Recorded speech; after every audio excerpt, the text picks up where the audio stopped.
Guyana test West Indies দক্ষিণ Africa series নির্ধারণীয় দ্বিতীয় টেস্টের প্রথম দিনে জ্বলে উঠল দুই দলের বোলাররা।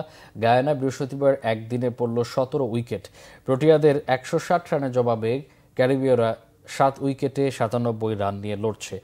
পোর্ট অফ স্পেনে বৃষ্টিবিঘ্নিত প্রথম টেস্ট শেষ দিনে এসে ড্র হয়েছিল। 2 ম্যাচের লড়াইয়ে তাই দ্বিতীয় টেস্ট রূপ নেয় সিরিজ নির্ধারণী ম্যাচই।